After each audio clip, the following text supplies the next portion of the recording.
Bismillah, Assalamualaikum warahmatullahi wabarakatuh.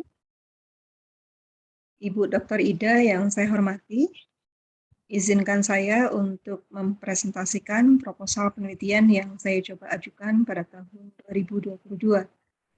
Insya Allah, sebagaimana keinginan dari pengelola LP2M, saya diminta hanya untuk memaparkan saja revisi atas catatan yang diberikan oleh reviewer. Karena itu, izin share screen, Bu Dokter. Ada beberapa catatan dari reviewer. Pertama dari Ibu Dr. Ida terkait dengan judul. Jadi judul awal saya adalah Kampus YIN Cirebon Merdeka dari Kekerasan Seksual.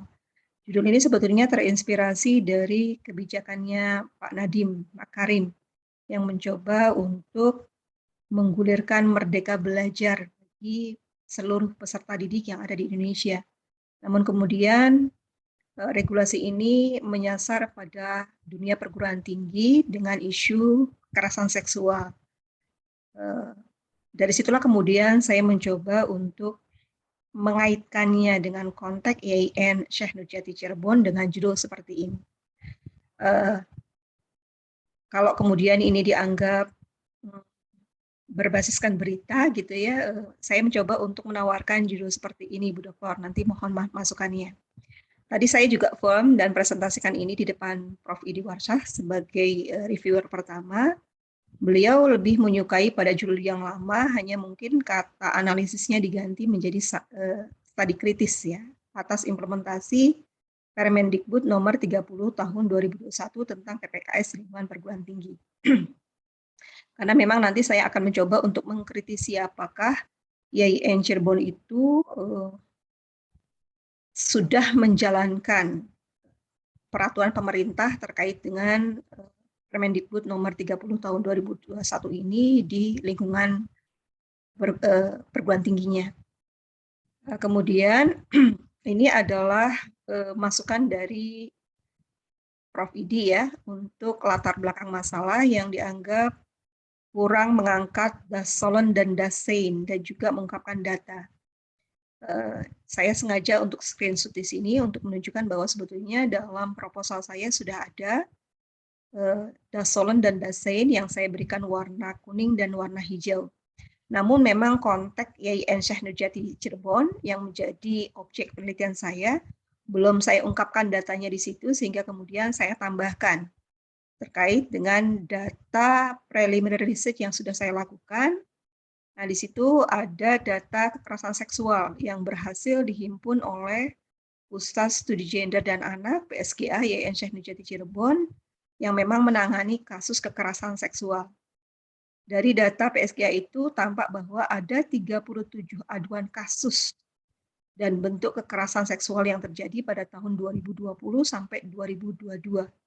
Bahkan baru-baru ini pada bulan Maret tahun 2020 sudah ada aduan terkait dengan kasus perkosaan yang terjadi pada seorang mahasiswi PAI Fakultas Ilmu Tarbiyah dan Keguruan. Kemudian masukan dari Ibu Dr. Ida yang kedua adalah terkait dengan kajian teoritik.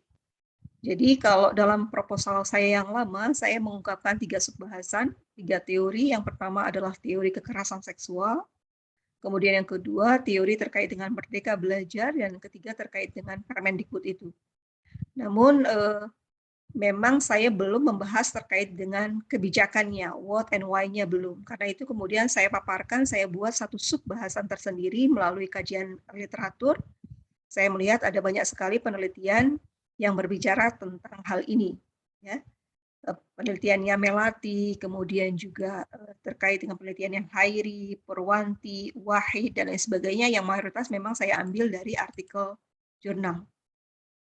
Selanjutnya, masukan dari Ibu Dr. Ida adalah terkait dengan teknik pengumpulan data. Jadi, teknik saya mengumpulkan data itu masih bersifat teoritis, belum mencoba untuk mengkontekstualisasi dengan rumusan masalah dan tujuan penelitian.